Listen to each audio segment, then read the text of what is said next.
Hi, everyone, and welcome back to Project Lit Book Club Virtual Edition. Today I have a special guest, my dog Hinky. Hinky's a little tired right now, but that's okay. So I hope all of you are doing well and surviving this coronavirus quarantine and, staying on top of your schoolwork, but also finding time to do some of the things that you enjoy, whether it be reading a book, listening to music, even just, stepping out for a little while to get some fresh air. I think that all of those things and more, self care especially, is necessary. So, welcome back. And last week, we read chapter one of The Hate You Give by Angie Thomas. Thank you again to Layla O'Brien. So last week we were reading about a young girl named Star who is African American. She lands herself at a fun party that she probably shouldn't have been at, and a lot of stuff happened at that party. At the end, there was some sort of fight, and she takes off with her friend Khalil. And chapter one ends with them in the car, and they hear sirens and they see lights, and we need to find out what happens next. So, today I'm going to be reading chapter 2 of The Hate You Give, and then afterwards I'll just, share some of my thoughts or questions with you. And please, please, please feel free to drop a comment or a question or a reaction in the comment section below. I would love to hear from you. So, let's get to it. Chapter 2. When I was 12, my parents had two talks with me. One was the usual birds and bees. Well, I didn't really get the usual version. My mom, Lisa, is a registered nurse, and she told me what went where and what didn't need to go here, there, or anywhere until I'm grown. Back then, I doubted anything was going on anywhere anyway. While all the other girls were sprouting breasts between 6th and 7th grade, my chest was as flat as my back. The other talk was about what to do if a cop stopped me. Mama fussed and told Daddy I was too young for that. He argued that I wasn't too young to get arrested or shot. Star, you do whatever they tell you, he said. Keep your hands visible, don't make any sudden movements, and only speak to them when they speak to you. I knew it must have been serious. Daddy had the biggest mouth of anybody I know, and he said to be quiet, I needed to be quiet. I hope somebody had the talk with Khalil. He cusses under his breath, he turns Tupac down, and maneuvers the Impala to the side of the street. We're on Carnation, where most of the houses are abandoned and half of the street lights are busted. Nobody around but us and the cop. Khalil turns the ignition off. Wonder what this fool wants. The officer parks and puts his bright light on, and I blink to keep from being blinded. I remember something else Daddy said. If you're with somebody, you better hope they don't have nothing on them or both of y'all going down. 'Kay. You don't have anything in the car, do you? I ask. He watches the cop in the side mirror. Nah.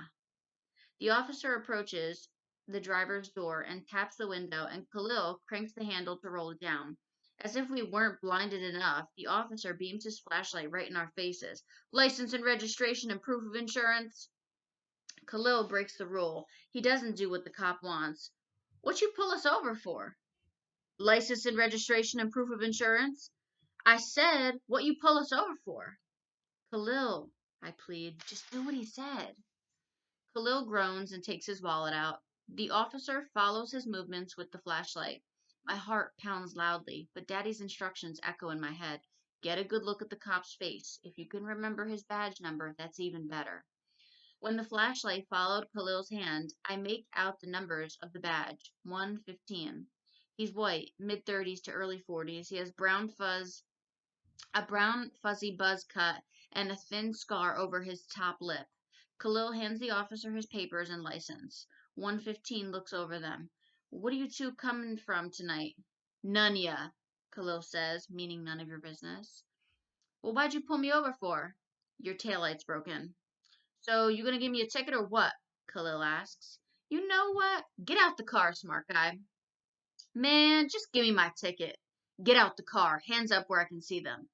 Khalil gets out with his hands up. 115 yanks him by his arms and pins him against the back door. I fight to find my voice. He didn't mean hands on the dashboard, the officer barks at me. Don't move. I do what he tells me, but my hands are shaking too much to be still. He pats Khalil down. Okay, smart mouth, let's see what we find on you today. You ain't gonna find nothing, Khalil says. 115 pats him down 2 more times, and then he turns up empty. Stay here, he tells Khalil. And you? He looks in the window at me. Don't move. I can't even nod.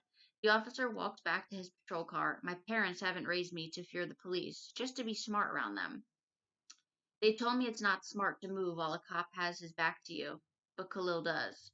He comes to the door. It's not smart to make a sudden move. Khalil Khalil does and opens the driver's door. You okay, Star? Pow!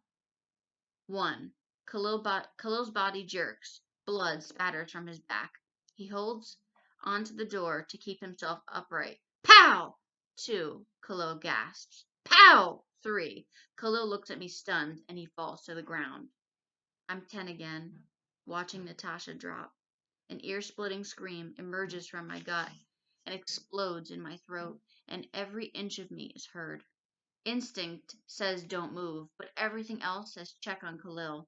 I jump out the Impala, I rush around the other side of the door, and Khalil stares at the sky as if he hopes to see God. His mouth is open like he wants to scream. I scream loud enough for the both of us. No, no, no! Is all I can say, but I'm like a year old, and it's the only word I know. I'm not even sure how I ended up on the ground next to him. My mom once said that if someone gets shot, try to stop the bleeding, but there's too much blood. Too much blood. Oh, no, no. Khalil doesn't move. He doesn't utter a word. He doesn't even look at me. His body stiffens and he's gone. I hope he sees God. Someone else screams. I blink through my tears, and Officer 115 yells at me, pointing the same gun he killed my friends with, and I put up my hands. So that was really intense. That was really heavy. Um, what are your thoughts about how Khalil acted? Do you agree with Star's parents' advice in regards to the police to just be obedient and listen and don't make any sudden moves? Or what would you have done if you were in that situation, if you were in the car with your friend, or maybe if you were even in Khalil's shoes? Would you have, turned and checked in on Star, or would you have just, listened to the cop? I would love to know your thoughts and reactions to chapter 2. So please feel free to drop a comment in the section below. And again, this is The Hate You Give by Angie Thomas. Feel free to read along with us. There are plenty of free PDF versions of this novel, and I look forward to reading with you next week. So thank you again, and have a great day.